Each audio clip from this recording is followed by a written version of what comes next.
Hadirin muliakan, kita di dunia ini bukan mau kita di dunia ini atas maunya pencipta alam semesta ini, Allah Subhanahu wa ta'ala. Kita dulu tidak ada di dunia ini, kemudian Allah telah adakan kita, Allah telah ciptakan kita dalam waktu yang tidak lama. Kemudian Allah akan pindahkan kita ke negeri yang kekal abadi, negeri akhirat. Hari berganti hari, bulan berganti bulan, tiba-tiba sudah hampir habis waktu kita di dunia ini.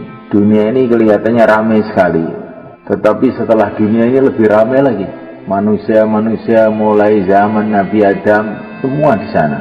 Kita nanti di akhirat akan berjumpa dengan mereka semua, insya Allah. Kita akan berjumpa dengan Nabiullah Adam alaihissalam, berjumpa dengan Nabiullah Nuh alaihissalam, berjumpa dengan kakek-kakek kita, nenek-nenek kita yang muslim.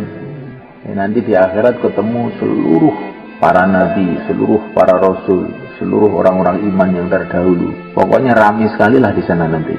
Semoga begitulah adanya, insyaallah. Malaikat, jangan sampai kita ini terkesan dengan keadaan-keadaan dunia, hiruk pikuknya dunia ini yang cuman beberapa hari ini, sehingga kita lupa kehidupan yang kekal abadi yang selama-lamanya. Dunia ini dijadikan oleh Allah hanya untuk persiapan akhirat.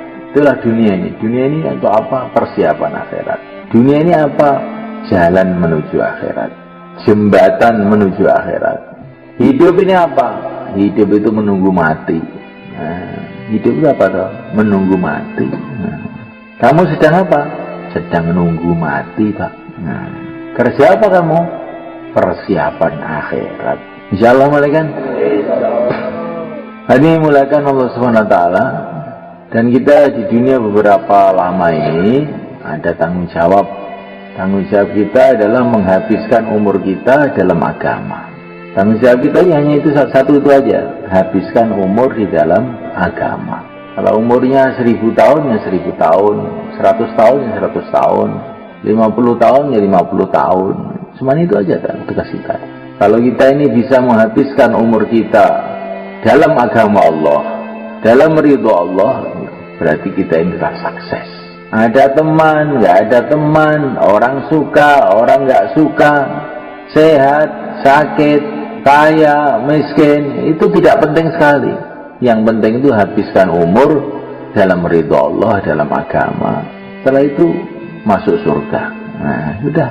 Di sanalah kaya semua, di sanalah sehat semua, di sanalah puas semua 100%. Aisyatun radiyah, kehidupan yang memuaskan, tempatnya memuaskan, istana-istana dari emas, dari intan, sungai-sungai dari susu, dari madu.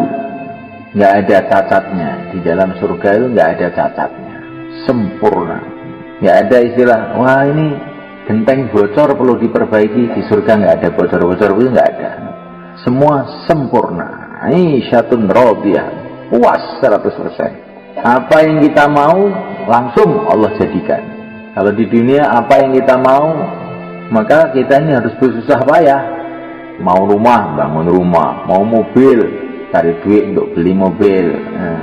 Di dunia ini maunya tambah banyak, susahnya tambah banyak jadinya itu. Maka penyelesaian masalah dunia itu satu aja, jangan mau, sudah selesai. Kamu mau mobil, ya, nggak mau, sudah selesai. Kalau mau, dan ini masalah nanti. Kalau cari ini, cari itu. Tapi kalau di surga, apa yang kita mau, Allah jadikan. Apa yang kita minta, Allah datangkan. Semoga kita dimasukkan ke sana. Ya. Badannya memuaskan, kuat, kokoh, besar, tinggi, ganteng. Sinar wajahnya ahli surga itu bisa dilihat dari jarak 1000 tahun perjalanan. Saking bercahayanya. Nggak ada sakit-sakit lagi, sehat 100% selama-lamanya. Hatinya gembira, nggak ada susah-susah lagi selama-lamanya. Temannya memuaskan. Temannya adalah para nabi, para rasul, para wali-wali Allah. Biasanya saya itu berteman dengan santri yang ngantukan seperti kamu, ya. nanti di surga itu temannya itu para nabi. Enak kira-kira? Kayak apa tuh berteman dengan para nabi? Seorang ulama mengatakan, saya itu di surga itu yang saya pikirkan itu satu aja, mau berjumpa sama Rasulullah. Yang lain-lain itu nggak begitu penting sekali. Saya akan tanyain dulu masalah-masalah agama yang belum tuntas dibicarakan para ulama ini, mau saya tanya langsung sama Rasulullah itu gimana sih sebetulnya. Karena para ulama itu kelezatannya, kenikmatannya dalam ilmu. Itu ulama itu begitu ciri khasnya. Kalau pedagang, gembiranya kalau ada barang-barang murah dijual mahal, gitu ya. Kalau petani, gembiranya kalau melihat pertanian subur, hijau. Kalau ulama, senangannya itu ilmu. Kalau dengar ilmu itu langsung terbelalak. Yang tadinya mau ngantuk nggak jadi, itu ulama.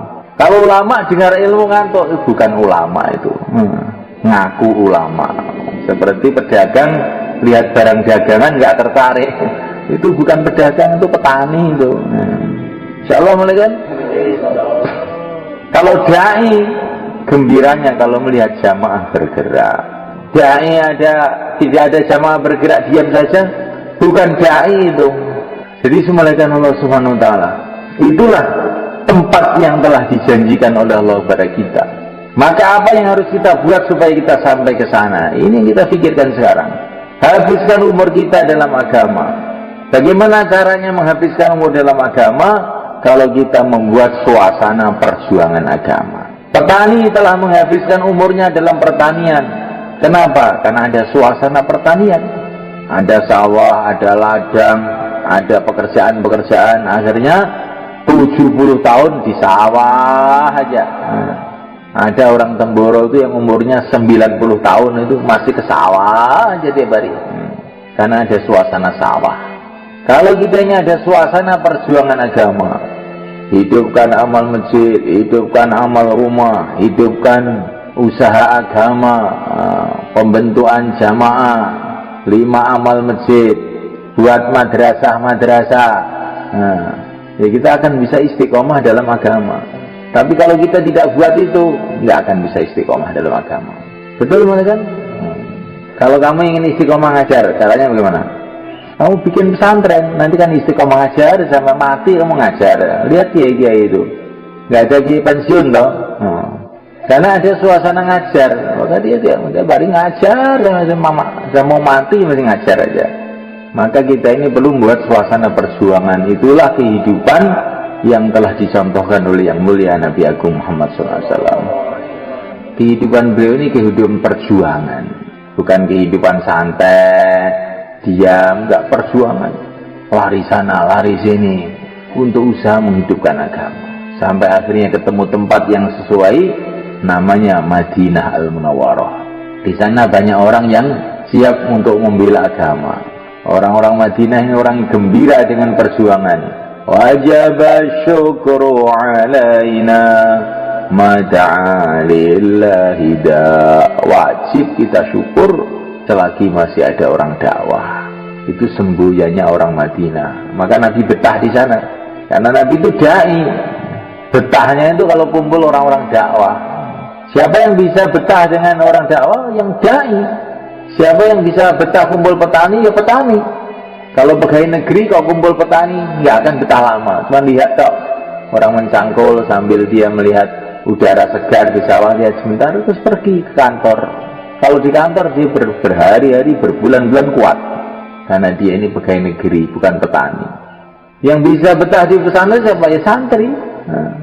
Namanya kan Allah Subhanahu wa taala. Maka kalau kita ingin betah di dalam agama, jadikan diri kita ini dai, nanti kan betah dalam agama.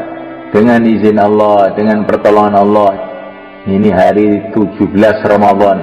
Ini kalau di Mekah, itu biasanya di tempat guru saya, Said Muhammad, itu ada peringatan. Bukan peringatan nuzul Quran, peringatan hari Badar. Nah, 17 Ramadan ini perang Badar, di mana Allah telah mendatangkan pertolongan pada umat Islam. Sehingga tidak lama kemudian berbondong-bondong orang masuk Islam itu setelah Badar. Jadi semalakan Allah Subhanahu wa taala, ini Ramadan ini kita doa kepada Allah agar kita ini oleh Allah dibuka hatinya sehingga menghabiskan umur yang entah tinggal berapa hari ini nggak tahu, untuk ridha Allah, untuk agama Allah. Insya Allah, inilah pekerjaan yang terbesar.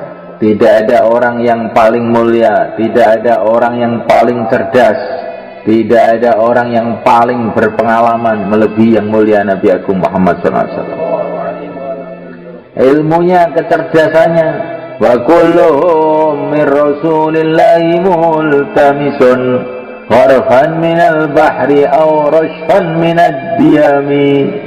Ini katanya Al-Busiri dalam Qasidah Burdah. Seluruh manusia itu, seluruh nabi, seluruh rasul itu bagaikan seciduk air dibandingkan lautan, kalau dibandingkan dengan yang mulia Rasulullah SAW. Ilmunya yang tertinggi, pengalamannya yang tertinggi, naik 7 lapis langit sampai Sidratul Muntaha. Pokoknya nabi kita ini nabi yang tertinggi segala arahnya.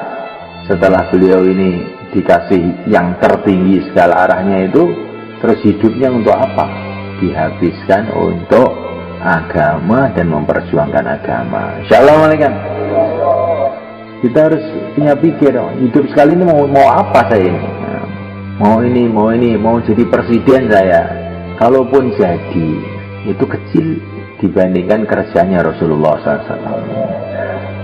Saya mau jadi raja, umpama bisa gitu ya, itu juga kecil. Itu nanti di akhirat itu semulaikan presiden-presiden itu malu ditanya itu. Kamu apa, kamu dulu di dunia apa? Presiden Indonesia. Berapa lama kamu jadi presiden? Kalau menurut ukuran sini berapa lama? 5 menit. Nah, presiden kok 5 menit? Wah, apa kamu itu? Kamu itu ditipu sama pemilu kamu itu. Presiden 5 menit, presiden apa? Itu presiden ketoprak itu namanya. Kerja yang sebetulnya itu kerja agama ini semulaikan. Kalau kamu, saya ini konglomerat paling kaya seluruh Nusantara. Harta kamu berapa? Kalau dihitung sini, ya dapat kerikil 1. Kerikil 1 aja kok konglomerat. Kamu itu melarat bukan konglomerat. Kerja yang sebenarnya lah agama. Maka kita pegang kerja ini, silakan. Insyaallah. Dan kerja ini kerja mulia dan tidak sulit. Semua orang bisa mengerjakan. Sudah menjadi ketentuan Allah. Perkara itu kalau penting malah dimudahkan oleh Allah. Seperti angin itu penting, maka dimudahkan oleh Allah. Nggak usah beli angin itu. Air itu penting, maka dimudahkan oleh Allah. Nasi itu penting, maka dimudahkan. Bukan sulit sekali cari nasi. Kamu nggak usah cari juga makan tiap hari. Tapi kalau yang tidak terlalu penting kayak mobil, itu disulit-sulitkan oleh Allah. Karena jadi nggak begitu penting. Orang nggak pakai mobil itu nggak apa-apa sebetulnya, malah sehat.